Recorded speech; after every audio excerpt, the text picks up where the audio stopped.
So, ladies and gentlemen, I just want to say a big thank you for allowing the Arkansas Real Estate Commission and Heather Henries, Director Alford, here today, and to opportunity to answer some of these very good questions provided by the GRLA group, and how supportive we are of the GRLA and all the things that ARA does to try to help educate, and this is a part of that, and we're just so excited to play some small role in the partnership of making sure that we help consumers. So thank you very much. How do you deal with forms that are not ARA forms? How do you verify that they are attorney approved, specifically REO forms from out of state? Well, sometimes you can't. You have to deal with it very carefully. So first of all, I'll say listing agents, failure to present is a very important thing. How can you not present an offer that's been tendered? And so consequently, A, you should submit the offer, and B, if it's coming from an attorney, as the questions formed around an REO, which is real estate owned, and so it is probably prepared by a bank's attorney, and so you need to present that offer, and if it becomes a problem, then you can on counter say it needs to be placed on an ARA approved form. So there's some ways to do it, but that's, you need to present the offer. Clarification in general addendums is definitely something that is needed. When are agents allowed to get verbi in general addendums, and when are they considered to be practicing law?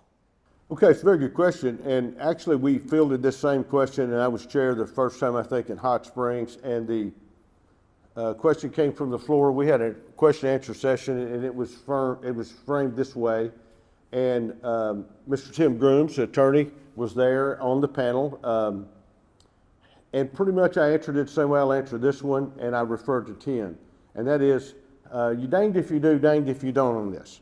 So it's important that you reduce to writing what your client's wants and needs are in every offer. You should KISS, keep it simple, salesperson. You should never practice law. You should not use too many legalese to make everybody believe that you're a lawyer. You should tell the people you're not a lawyer. But you also have the responsibility to reduce it to writing and to keep it simple, to try to make it clear and precise, and then to make sure that your supervisor broker reviews it carefully prior to presentation. All of those are very important. Now, I deferred to Mr. Grooms at that time, and I said, did I get it wrong? Because you could go too far in practice law. You may not go far enough in reducing the details to writing.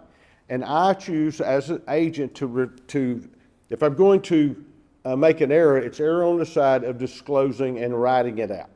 And he said that was the right choice. So that's how I believe that's best to practice. Be careful. Seller property disclosure issues. What do we do when agents aren't filling the seller property disclosure out correctly? Well, first of all, an agent should not be completing the seller property disclosure for their clients.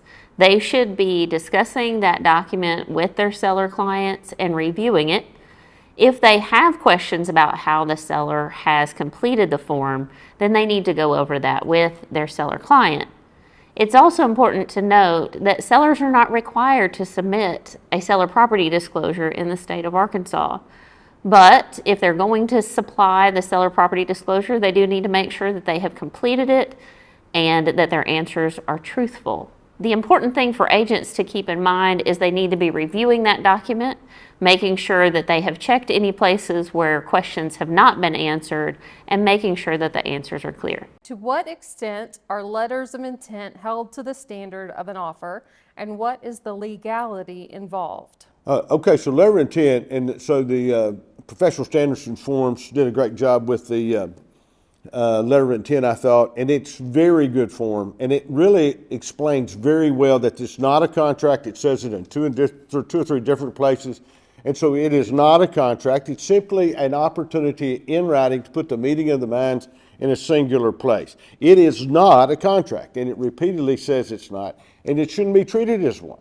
It says if everybody agrees to this, then we'll go to contract. So it's pretty simple. Follow the bouncy ball, watch the contract and what it says, and it's very clear. It's a really good thing to just help meeting of the minds, but that's it, not a contract. Can you talk about appraisal gaps and give some clarification about appraisal gaps and how they can be used. Appraisal gaps can be tricky business, for sure. One thing that we want to stress is with appraisal gaps, how the clause is worded is incredibly important.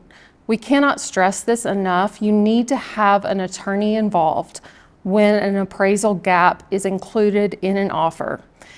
Because if we've seen it once, we've seen it 1,000 times. The appraisal gap means one thing to the listing agent and their seller client. It means something completely different to the selling agent and their buyer client, but it's the same exact appraisal gap.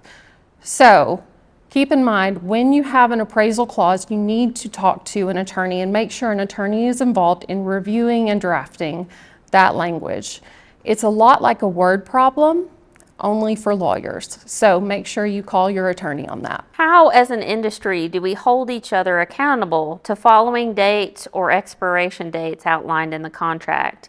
If an agent chooses not to comply, how do we protect our client in the transaction? The best thing that you can do for your client is to communicate. You cannot communicate too much. And if you are in a situation where the agent on the other side of the transaction is not communicating with you, get in touch with that agent's supervising broker. And if there's a supervising broker that's not communicating with you, hopefully there's a principal broker behind that supervising broker that you can reach out to and they can help you as well. But at the end of the day, you have to represent your client, and if it comes to us in the form of a complaint, we will be looking at the efforts that you made to try and communicate with the other side. I have a couple bonus questions that we're going to sprinkle throughout today. And our first bonus question is, have you ever declined a listing because the seller indicated they were not willing to disclose something that you considered to be a material fact affecting the property's value? Yes, there is a time, listing and selling agent, there's a time that you need to walk away. And I have walked away, and there was a serious life-ending event, suicide in a home one time. The seller was adamant that would not be disclosed. And it was a hot July 2:30 in the afternoon listing, and I said, I appreciate you having me out the house, but I'm going to pass. And I felt like it's the right thing to do. Folks, there's times that we work for the public, and at times they don't always want to do the right thing. I hate to say it. And the best thing to do in that circumstance is to avoid the dragon rather than fight it. And sometimes if you just get up and walk away and say, I'm going to pass, somebody else may take it. That may be true. That happened in my case. But the good Lord took care of me, and I didn't have to worry about what those buyers wasn't told.